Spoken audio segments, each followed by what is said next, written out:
In the second reading this morning, David hit the right note. Thank you, David. Paul tells us a new creation is everything. This exclamation that encapsulates the whole of Paul's letter to the Galatians of more than 2 centuries ago should resonate with us this morning. In a time when we feel isolated and uncertain of a vibrant future, we are reminded of our high calling of Jesus the Christ to be about the business of creating, not worrying, not fretting, not faulting, but to create. In Paul's time, false teachers had been spreading the idea of strict obedience to the Torah, to the old law of Moses, to gain entry into God's kingdom. Peace is to be found in conformity to the traditions and the customs, the old ways. Peace is to be found in raising up oneself over others, that such superiority would ensure godly security. Paul rebukes that description. He reminds us that we are judged not by mocking God, for we will reap whatever we will sow, including the corruption of fleshly things, that is, worldly possessions and notions and ideas, rather than doing what is right and reaping righteousness in working for the good of all.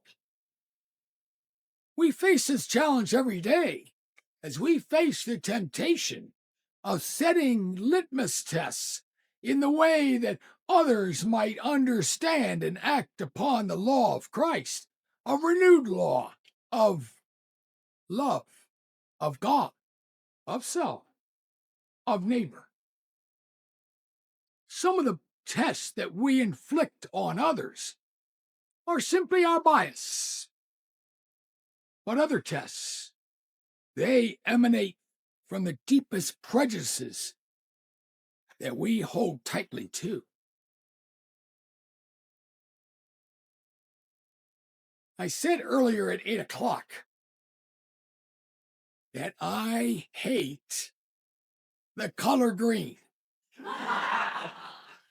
7 months out of the year, Deacon Jane and I have to wear green.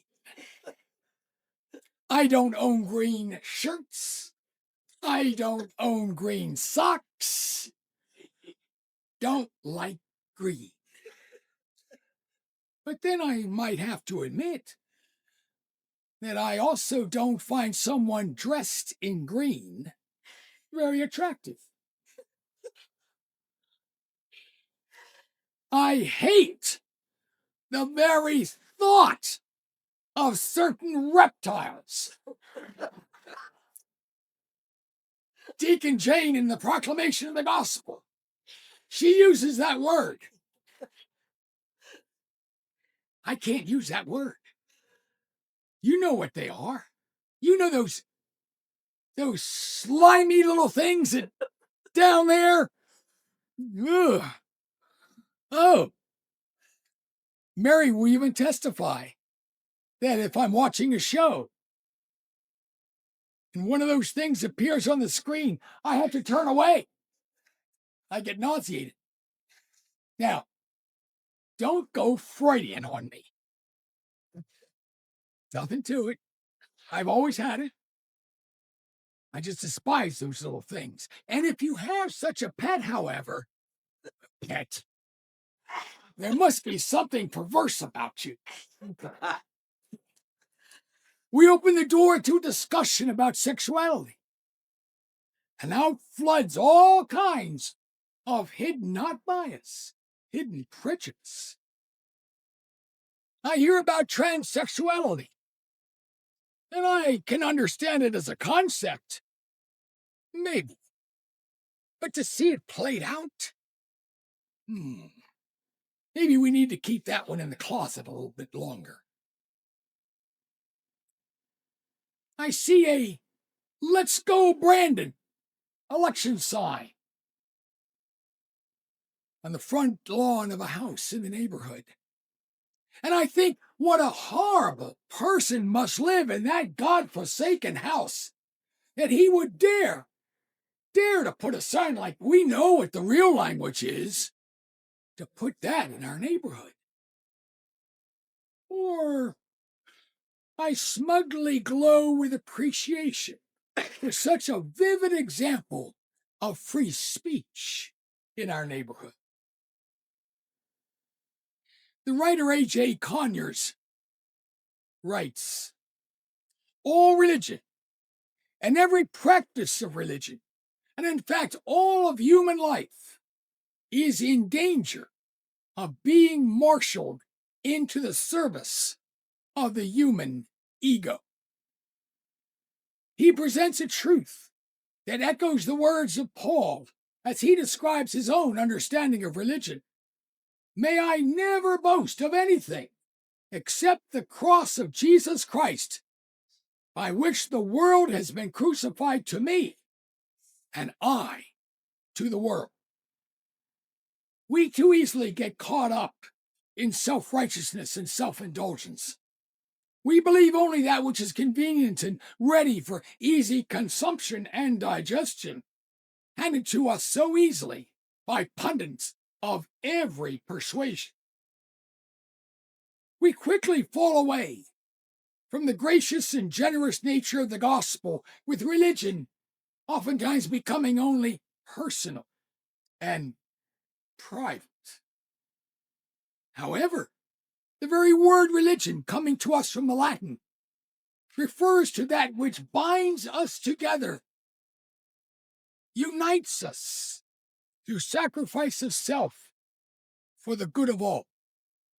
Religion thus becomes the welcoming of diversity, the openness to reconciliation, and not the shunning of others. One prime example of living in a political world that is so often defined by black and white, while exercising the difficult but demanded faith nuances of respect and care, has been the issue of Wade v. Roe, which has charged the issue of abortion in our nation. Since 1976, the Episcopal Church has affirmed the right of informed choice. Informed choice. Not convenience, not happenstance. Informed choice regarding women's right to reproductive choice. We have also recognized the diversity of opinion on this subject of abortion and choice, and have sought to always have open dialogue and respect in that diversity. Christ's community only becomes stronger in living out the gospel, seeking unity, in welcoming a wide and remarkable diversity where we recognize that we do not all look alike. We do not dress alike. We do not even think alike. And we also don't vote alike. Unity is recognizing this truth of diversity and working towards a reconciliation that is grounded in active listening and love, even and especially when it is hard to give up a piece of self in being with the other. Jesus never constrains. He does not hold back. He moves forward. He listens. He cares. He loves. We have just a few miles from us uninspiring, great example of living through tragedy and living the gospel in its entirety. Just a few years ago, in our own neighborhood, the Amish community, they knew tragedy. 5 little children killed, 5 more wounded in their country schoolhouse, just in a matter of minutes. And how did the Amish community respond? They sowed the seeds of the Spirit and not the seeds of anger and hatred. They sowed radical reconciliation and love. On that very day, they went to the house of that shooter and offered forgiveness. They reached out to his family with food on that very day. And then, as the word spread throughout the country and dollars began to come in to support those families and their loss, their tragedy, their grief, those same families shared that cash with that family and their loss and their grief. They lived the gospel of grace and generosity, never growing weary in doing what is right for the good of all in God's family. Unity, diversity, reconciliation. These are the hallmarks of a religion worth living. And in doing so, as the Apostle Paul cries out to all of God's people, a new creation will be everything. Amen.